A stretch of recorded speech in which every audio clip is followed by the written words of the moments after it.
Hello student, welcome back to Krishna Technical Pathshala. Myself Sunil Bharadwaj. I am the faculty of physics. Today I will discuss with you friction. Friction is a very interesting and important topic in physics. अगर हम daily life के अंदर भी हम बेटा देखते हैं तो फ्रिक्शन के बिना हम एक भी कदम चल नहीं सकते, क्योंकि देखते हैं जब भी हम शूज पहनते हैं शूज के अंदर कुछ हमारे पास में उनके अंदर शूज के नीचे वाला जो पार्ट होता है उसमें भी हमारा क्या लगा होता है, फ्रिक्शन को कम करने के लिए हम उसके अंदर कुछ कटिंग पार्ट कर देते हैं। जैसे हमारे व्हीकल के टायर हैं, टायरों के अंदर हमने देखा होगा बहुत सारी कटिंग पार्ट होता है, तो वो क्या करता है, वो फ्रिक्शन को क्या करता है, रिड्यूस करता है। तो फ्रिक्शन रिड्यूस होने से हमारे पास क्या इफेक्ट पड़ता है, किस तरीके से हम फ्रिक्शन को बढ़ा सकते हैं, किस तरीके से हम फ्रिक्शन को कम कर सकते हैं, इस सारी चीज़ों को हम आज की इस वीडियो के अंदर देखते हैं। तो उन सभी चीज़ों को देखने से पहले हमें जब भी फ्रिक्शन अप्लाई होगा वो दो सरफेसेस के कॉन्टैक्ट के बीच में लगेगा। एक सरफेस में फ्रिक्शन नहीं लगेगा, दो सरफेसेस के बीच में हमारा क्या लगेगा, फ्रिक्शन लगेगा। तो सबसे पहले मैं आपको पढ़ाना चाहता हूं कि हमारे पास में कांटेक्ट फोर्स क्या होता है। क्या पढ़ाना चाहता हूं मैं आपसे, कांटेक्ट फोर्स क्या होता है। क्योंकि कांटेक्ट फोर्स कब लगेगा, जब दो बॉडी आपस में क्या करेंगी, टच करेंगी, तभी हमारे पास में क्या लगेगा, कांटेक्ट फोर्स क्या होगा, अप्लाई होगा। तो आज मैं पहले स्टार्ट करता हूँ आपसे कांटेक्ट फोर्स। किसकी मैं बात करता हूँ, कांटेक्ट फोर्स की मैं बात करता हूँ। This is the my topic, contact force. अब आपको सबसे पहले क्या समझना है, फ्रिक्शन को पढ़ने से पहले आपको क्या समझना पड़ेगा, कांटेक्ट फोर्स के बारे में जानना पड़ा होगा। तो कांटेक्ट फोर्स के लिए हमें क्या देखना होगा, whenever two bodies are in contact, दो बॉडीज हमारे पास में क्या है, कांटेक्ट में। Contact means such that touching each other, क्या हो गई है, एक दूसरे से क्या हो रही है, टच कर रही है। Then they exert a force, then they exert a force on each other, तब उन दोनों के बीच में क्या लग रहा है, फोर्स लगेगा। then this type of force is known as contact force है। आप इसकी डेफिनेशन लिख लीजिए, क्या है, whenever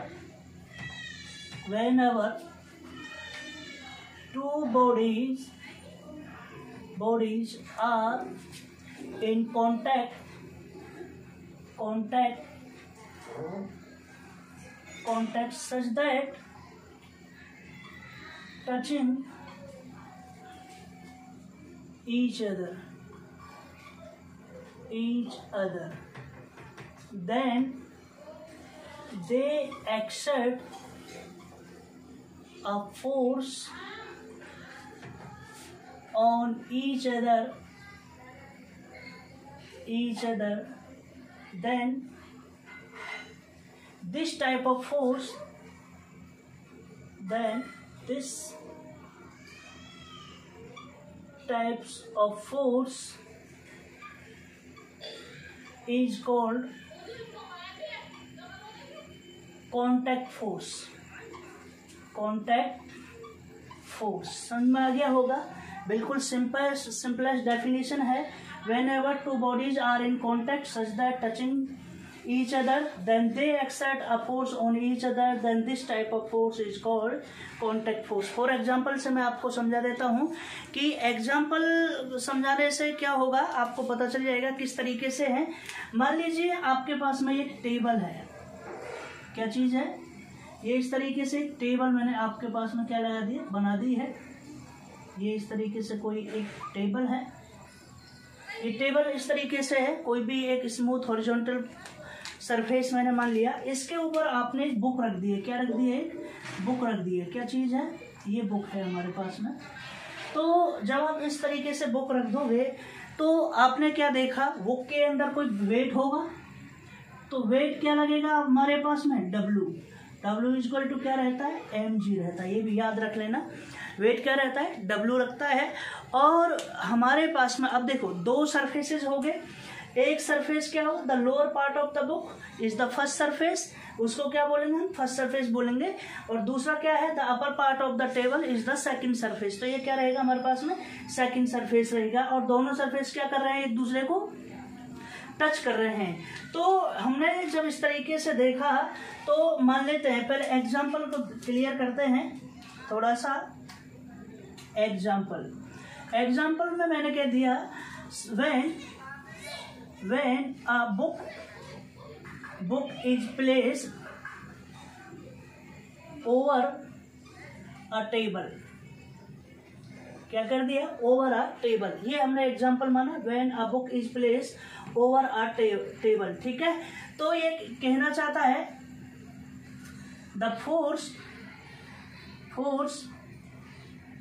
exerted by the book on the table, पहला केस में मैंने इसको लिख दिया, the force exerted by the book on the table, book के द्वारा जो फोर्स लगाया जा रहा है उस किस पे लगाया जाता है, टेबल पे लगाया जा रहा है। दूसरे केस में क्या कह दिया, the force exerted by the table on the book are the contact force। तो ये क्या रहेगा हमारे पास में, कॉन्टैक्ट फोर्स रहेगा। दोनों क्या कर रहे हैं, एक दूसरे पे क्या लगा रहे हैं, फोर्स लगा रहे हैं। क्या लगा रहे हैं, दोनों एक दूसरे पे क्या लगा रहे हैं बेटा, फोर्स लगा रहे हैं। तो ये हमारे पास में हो गया। इसका मतलब क्या होगा, जब W जो वेट है वो टेबल पे लग रहा है, ठीक है, बुक के द्वारा, और हमारे पास में टेबल के द्वारा एक बुक पे फोर्स लग रहा है जिसको कहते हैं R, इसको कहते हैं नॉर्मल रिएक्शन। क्या कहते हैं बेटा इसको, नॉर्मल रिएक्शन। इसको क्या कहेंगे, नॉर्मल रिएक्शन कहेंगे। लेकिन मैं एक आपको ग्रीन मार्कर से इधर दिखा रहा हूं, आप ध्यान देना, ये वाला फोर्स ग्रीन से इधर तरफ लगेगा, इसको बोलेंगे हम फ्रिक्शन फोर्स। क्या बोलेंगे, फ्रिक्शन फोर्स, क्योंकि इसको बोलेंगे FS, स्मॉल FS बोलेंगे, FS। इसको बोलते हैं स्टैटिक फ्रिक्शन फोर्स। क्या बोलते हैं, स्टैटिक फ्रिक्शन फोर्स। तो ये सारी चीज आपने इस केस में पढ़ ली कि हमारे पास में कांटेक्ट फोर्स क्या होता है। अब मैं बात करता हूँ नॉर्मल रिएक्शन क्या होता है और स्टैटिक फ्रिक्शन क्या होता है, या बोलते हैं फ्रिक्शन फोर्स क्या कहते हैं। ठीक है, तो अगर जनरली देखा जाए तो एक नोट आप याद रख लेना कि friction force and normal reaction are perpendicular to each other. पहला केस ये मान लीजिए, friction force and normal reaction are perpendicular to each other. तो इसमें सबसे पहले मैं आप पढ़ाने जा रहा हूं आपसे what is the normal reaction.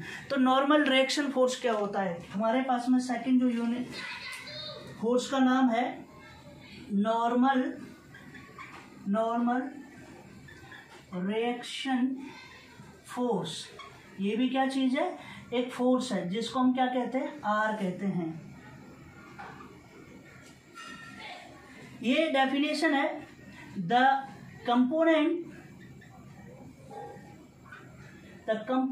of contact force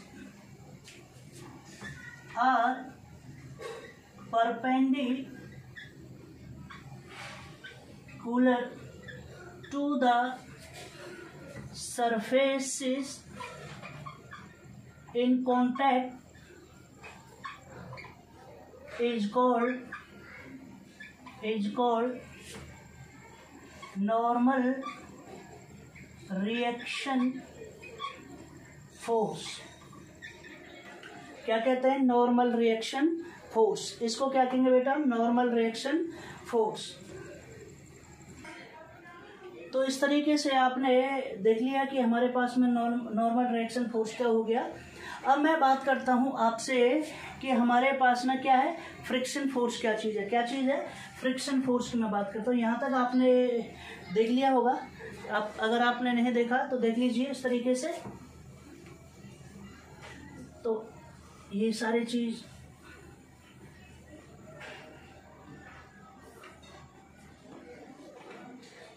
ये तो समझ में आ गया होगा, इसलिए मैंने ये रब कर दिया है। अब मैं बात करता हूँ आपसे फ्रिक्शन फोर्स की। किसकी मैं बात कर रहा हूँ आपसे, फ्रिक्शन फोर्स की। फ्रिक्शन फोर्स, इसको क्या कहा था मैंने, FS का नाम दिया था। क्या था, फ्रिक्शन फोर्स। तो फ्रिक्शन फोर्स भी क्या रहेगा हमारे पास में, आपने देखा तो ये रहता the component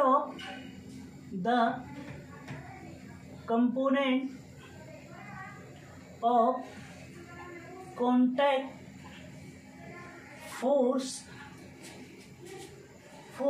are parallel to the surfaces in contact is called, क्या बोलेंगे इसको, friction force.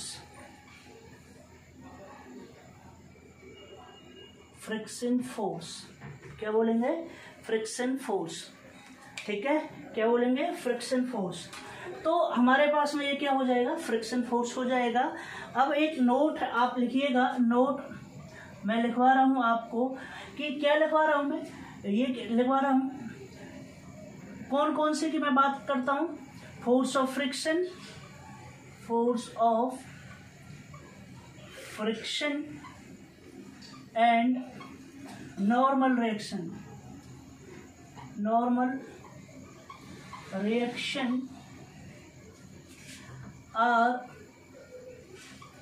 Perpendicular to each other. इसको हमेशा याद रखना, परपेंडिकुलर टू ईच अदर।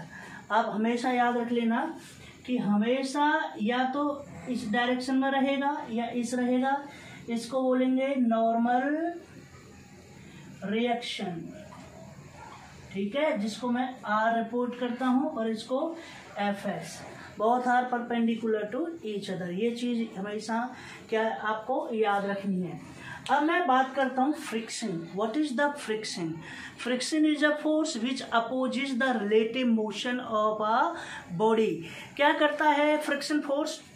देखिए, न्यूटन्स फर्स्ट लॉ क्या कहता है, न्यूटन्स फर्स्ट लॉ क्या कहता है, न्यूटन्स फर्स्ट लॉ कहता है कि every body continues in state of rest और uniform motion unless compelled by some external force apply on a body.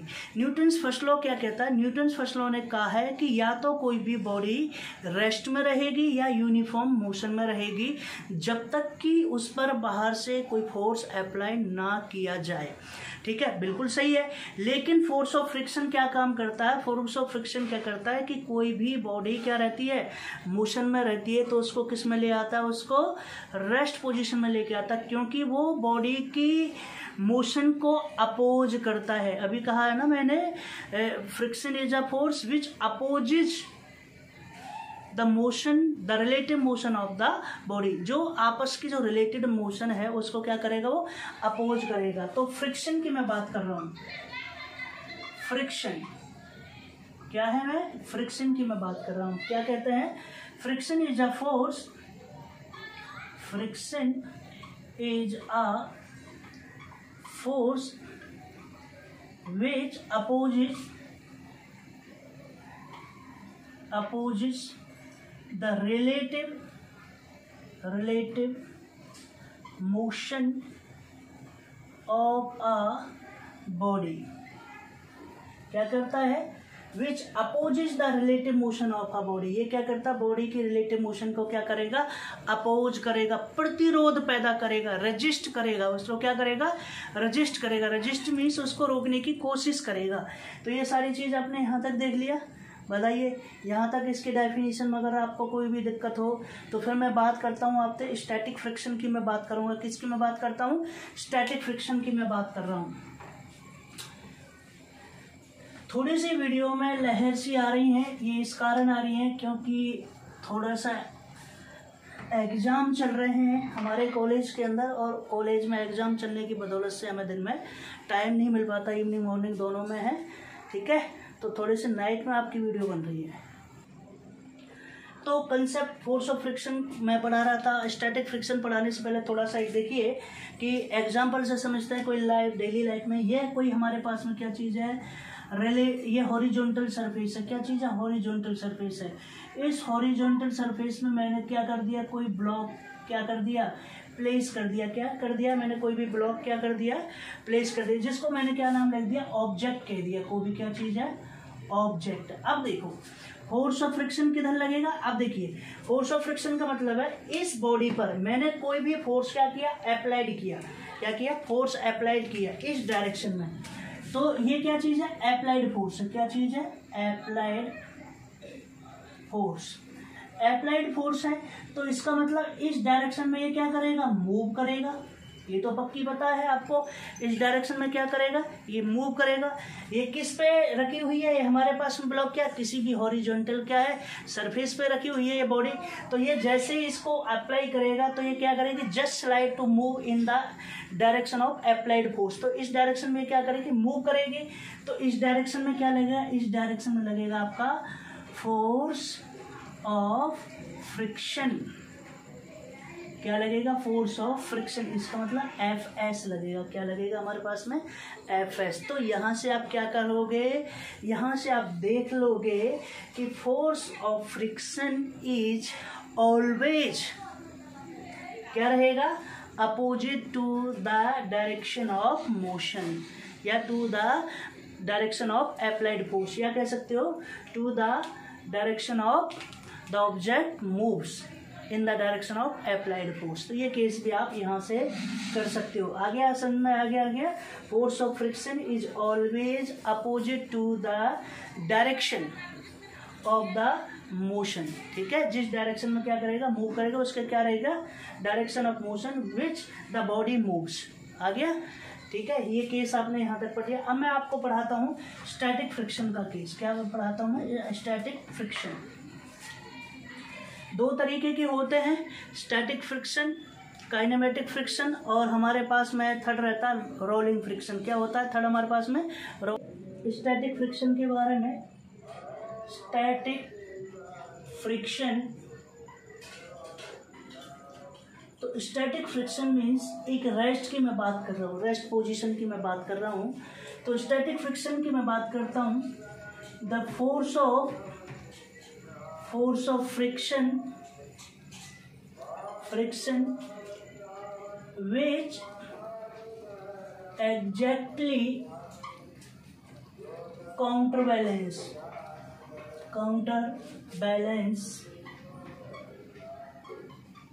the applied force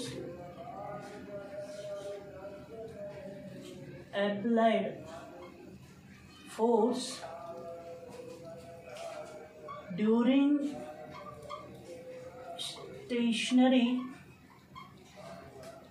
stationary state of a body is called, क्या कहेंगे इसको, static friction. क्या कहेंगे, static friction. तो ये चीज आपने देख ली, बिल्कुल सिंपल डेफिनेशन है। The force of friction which exactly counter balance the applied force. जो फोर्स ऑफ फ्रिक्शन है वो बैलेंस रहेगी किससे, counter force of applied force. ठीक है, during stationery state of a body is called static friction. अब आप इसको देखिए, एक बिल्कुल सिंपल एग्जांपल से समझिएगा कि हमारे पास में ये कोई हॉरिजॉन्टल सरफेस है और इस सरफेस पे कोई भी हमारा वुडन ब्लॉक रखा है। क्या रखा है, वुडन ब्लॉक रखा है। ये केस आपको समझ में आ गया। अगर मैं ये कहना चाहता हूँ इस डायरेक्शन में क्या हो रहा है, हमारे पास में कोई फोर्स लग रहा है। क्या लग रहा है, फोर्स लग रहा है। ये एफ लग रहा है, एफ हमारे पास में क्या लग रहा है, कोई फोर्स अप्लाई हो रहा है इस डायरेक्शन में। तो हमारे पास में इस डायरेक्शन में, ये नीचे इस डायरेक्शन में ये वाली लाइन दिख रही है, ये वाली लाइन, यहाँ क्या रहेगा, यहाँ रहेगा हमारे पास में एफ एस। एफ एस क्या चीज़ है, स्टैटिक फ्रिक्शन।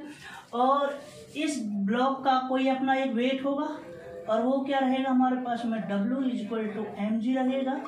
और ये हमारे पास में क्या चीज़ रहेगा, नॉर्मल रिएक्शन रहेगा। ये केस तो आपको हमेशा याद रखना ही रखना है। तो यहाँ से इस चीज़ को याद रखना। तो consider a block, consider a wooden block of weight W is placed on a horizontal surface। ठीक है, the block is at rest। now the block is at rest। तो हमारे पास में ब्लॉक क्या चीज़ है, रेस्ट फॉर्म में है। अब हमारे पास में क्या कहता है, ये कहना चाहता है the weight of the body is, जो हमारे पास में नाउ द वेट क्या चीज़ है, W equal to mg of the block is balanced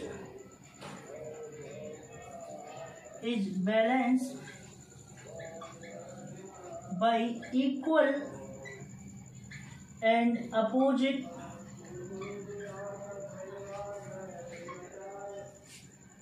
to the normal reaction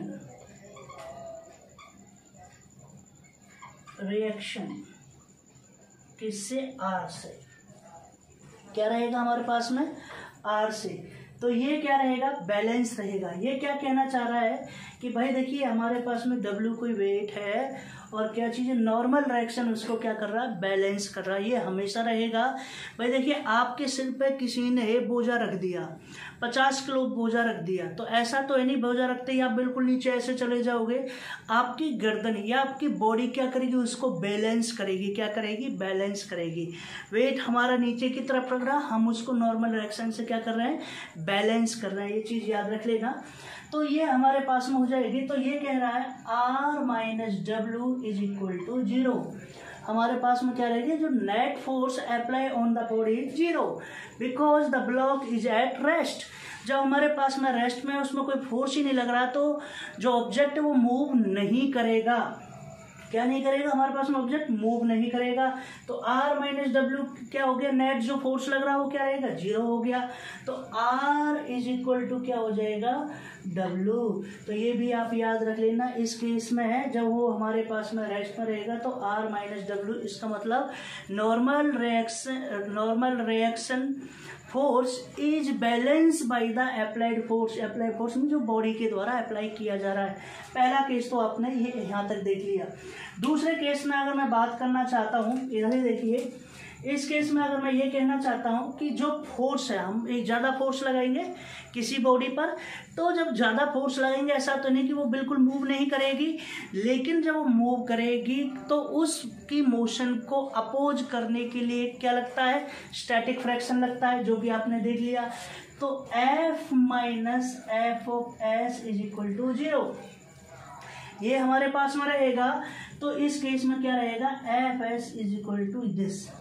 तो स्टैटिक फ्रिक्शन हमारे पास में क्या रह जाएगा, इक्वेशन बिल्कुल जस्ट कही गई है। क्या कही गई है, द फोर्स ऑफ फ्रिक्शन मतलब F S which exactly counterbalance the applied force. तो F is equal to F S. ये इक्वेशन आपको याद रखनी है। आगे समझ में यहाँ तक ये चीज़ आप देखिए। तो मैं ये कहना चाहता हूँ कि जो हमारे पास में friction force is a non conservative force. ये भी याद रख लेना। दो तरीके के फोर्स होते हैं, कंजर्वेटिव फोर्स और नॉन कंजर्वेटिव फोर्स। तो यहाँ पे क्या चीज़ है, ये कभी कभी पूछ लिया जाता है कंपटीशन एग्जाम के अंदर कि friction force is a conservative और नॉन कंजर्वेटिव फोर्स। तो आप सीधे लगा देना non conservative force.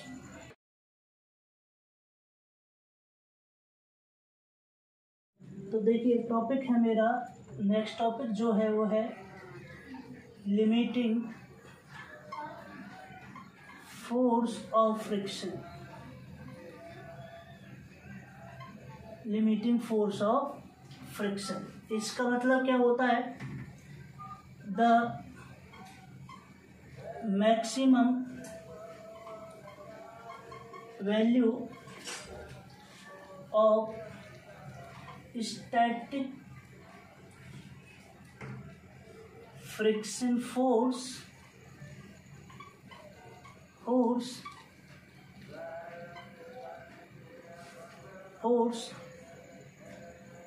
when the body is just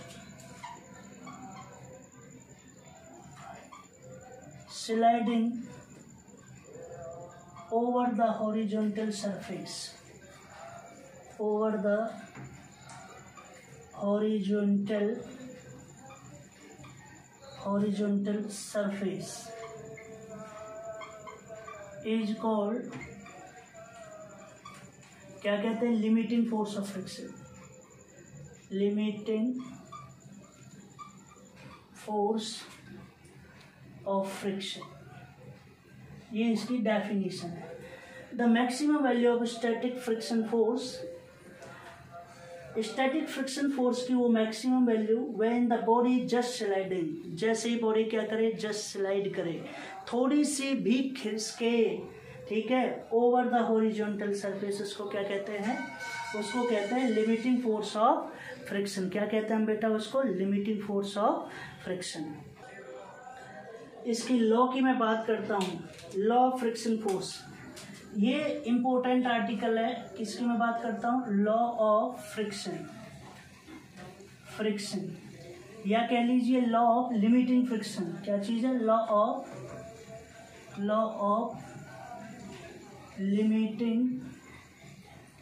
limiting force of friction, force of friction. ये हमारे पास में, इसके मैं लॉ पढ़ा रहा हूँ, law is very important and interesting, इन्हीं से आपको पता चलेगा।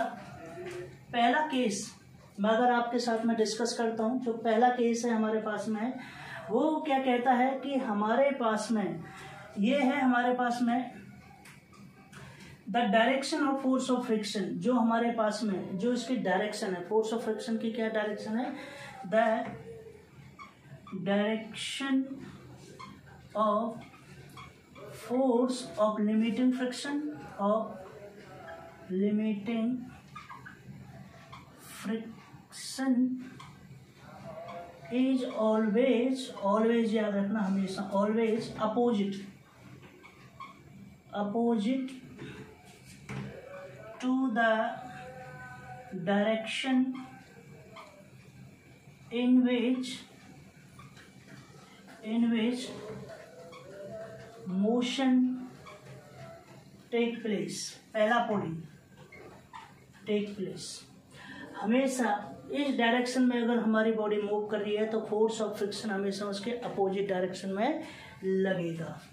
सेकेंड पॉइंट आप यहां से देखिए, the force of limiting friction is tangentially to the, किस पे हमारे पास में, surfaces of the contact between two bodies, ठीक है। तो हमारे पास में क्या चीज है, the limiting force of friction, limiting force of friction,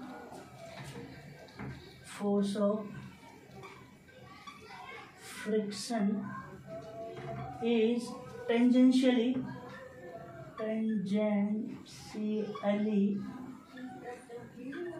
along the surfaces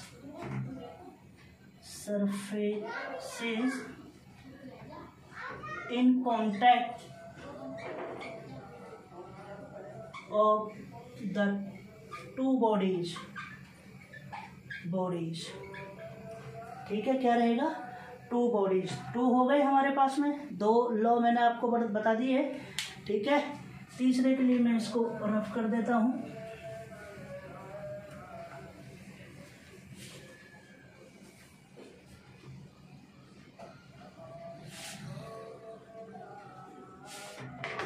तीसरा हमारे पास में क्या चीज है, the magnitude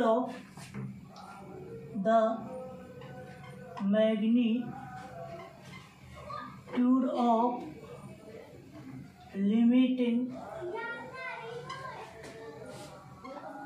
friction of force is directly proportional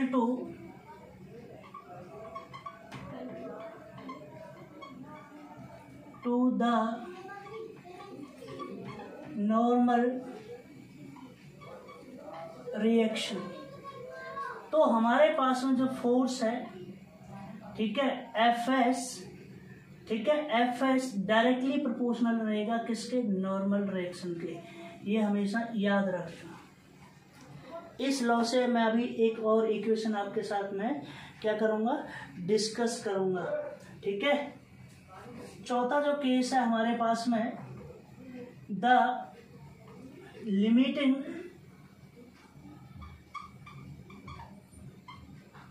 friction of force is independent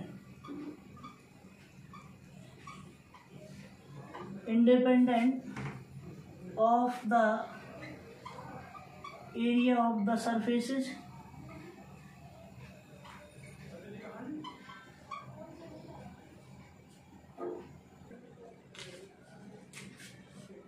of the contact of the two bodies।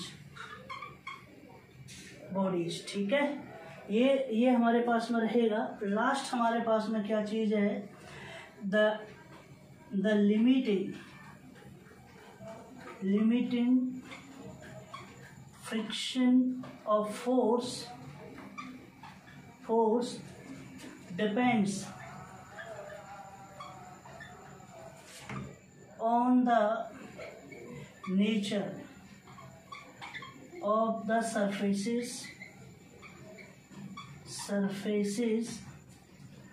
of the contact of the two bodies।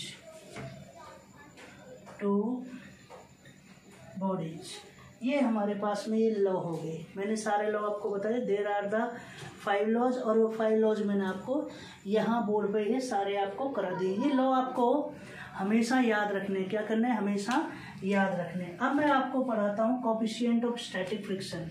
This is the very interesting. यहीं से आपके numerical हमारे पास में क्या होते हैं, numerical बनते हैं। कोएफिशिएंट ऑफ स्टैटिक फ्रिक्शन, ठीक है, देखिए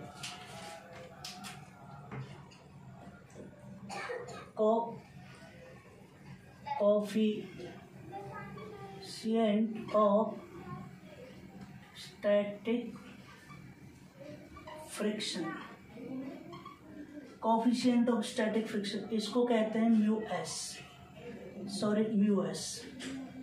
ठीक है, क्या कहते हैं इसको, mu S is the coefficient of static friction.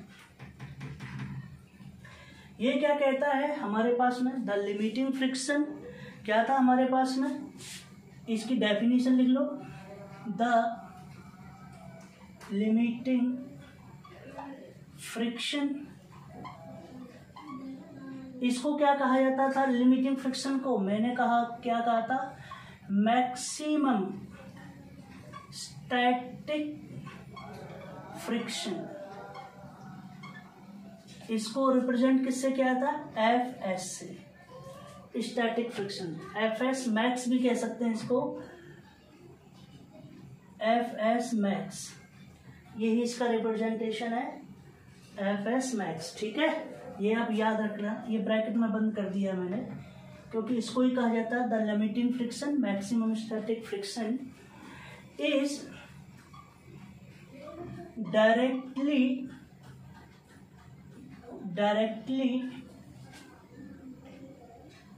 proportional to the normal reaction।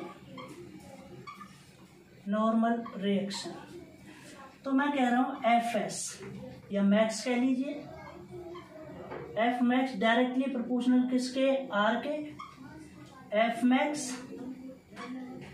Is equal to क्या रहेगा हमारे पास में, म्यू एस इंटू में आर, और म्यू एस अगर मैं निकालना चाहता हूं तो एफ मैक्स अपॉन में क्या रहेगा, R. This is the equation. क्या आ जाएगा, ये हमारे पास में क्या चीज है, ये हमारे पास में ये आ जाएगा। यहां से इसकी एक और डेफिनेशन आप क्रिएट कर सकते हो, the coefficient of static friction is equal to the ratio of, क्या रहेगा, the ratio of maximum static friction and normal reaction. ठीक है, आगे समझ में। तो ये हमारे पास में इसकी क्या हो जाएगी, डेफिनेशन हो जाएगी। अब इसके बेस पे हम एक प्रॉब्लम करते हैं। क्या करते हैं, हमारे पास में एक प्रॉब्लम है। प्रॉब्लम देखिए, मैं एक प्रॉब्लम आपके साथ में डिस्कस करता हूँ, आपको समझ में आ जाएगा कि हमारे पास में क्या प्रॉब्लम है। तो क्वेश्चन नंबर 1 देखिए, question 1, this is the very interesting question 1। क्या कहता है, ये कहता है the coefficient of static friction is the coefficient of static friction is, कितना है हमारे पास में friction, if the coefficient of static friction if 5 Newton force acting horizontally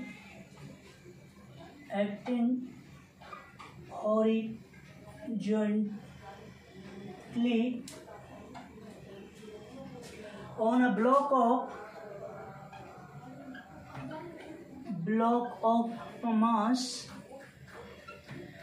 2 kg 2 kilogram resting on a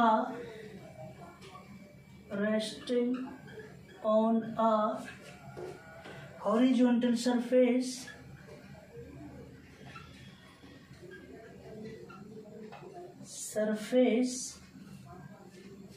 is needed to start the block moving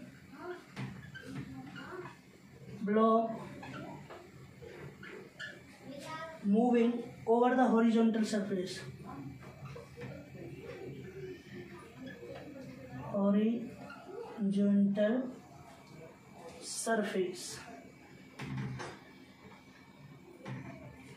ठीक है, take, इसमें question में दे दिया है टेक g = 10 मीटर पर सेकेंड स्क्वायर। ये हमारे पास में है, हमें कोएफिशिएंट निकालना है। आपको बिल्कुल प्रॉब्लम समझ में आ गई होगी। ये कह रहा है the coefficient of static friction, हमें कोएफिशिएंट ऑफ स्टैटिक फ्रिक्शन निकालना है, μs निकालना है। If 5 Newton force acting horizontally on a block of mass, 5 Newton force आपको एक बॉडी पर अप्लाई किया है, जो बॉडी हो 2 किलोग्राम मास की है, resting on a horizontal surface, rest position में है। अब उसको मोशन में लाने के लिए हमें ब्लॉक को मूव करना है हॉरिजॉन्टल सरफेस पे, तो हमें कोएफिशिएंट ऑफ रेस्ट को निकालना है। तो करिए सॉल्यूशन में जब हम इसको करते हैं तो क्या होता है हमारे पास में, आपको पता है क्या गिवन है, फोर्स गिवन है, क्या गिवन है, static maximum, static friction force क्या है हमारे पास में 5 न्यूटन। ओके, मास गिवन है, मास ऑफ ब्लॉक क्या है m, कितना 2 kilogram. Okay, acceleration due to gravity g given है 10 मीटर पर सेकेंड स्क्वायर। हमारे पास में क्या हो गया, ये हमें गिवन है। अब हमें क्या करना है, स्टैटिक फ्रिक्शन हमें निकालना है कि फोर्स को लाने के लिए क्या है हमें। तो देखिए सिंपल है, बड़ा ही अच्छा है। कोएफिशिएंट μs = क्या है, fs मैक्सिमम अपॉन में क्या था, r, यही तो था r। ओके, और आपको पता है r किसके बराबर रहता है रेस्ट केस में, w के, तो r बराबर mg, तो r बराबर m क्या है 2 × में 10 = 20 न्यूटन, कितना आ जाएगा न्यूटन, तो r बराबर 20 न्यूटन। इससे एक चीज़ और बताऊंगा अभी आपको इसके यूनिट के बारे में। तो ये हमारे पास में क्या हो जाएगा, fs कितना है हमारे पास में 5 न्यूटन है, और ये कितना आ गया 20 न्यूटन आ गया, न्यूटन से न्यूटन ये 1/4, और 1/4 हमारे पास में आ जाता है, और ये आ गया 0.25। तो static coefficient of static friction, ठीक है, कोएफिशिएंट ऑफ स्टैटिक फ्रिक्शन क्या रह जाएगा हमारे पास में 0.25। This is like a number, the unit of the coefficient of static friction is no, unitless, ठीक है, जस्ट लाइक अ नंबर। ये क्या चीज है, जस्ट लाइक अ नंबर। कोई पूछ लिया है what is the unit of coefficient of static friction, तो दिस इज द यूनिटलेस। तो यहाँ तक मैंने आपको एक न्यूमेरिकल कराया, और अब मिलते हैं हम अपनी नेक्स्ट वीडियो के अंदर। ये ज़्यादा से ज़्यादा इस टॉपिक को देखें, ठीक है। Okay, thank you, bye bye.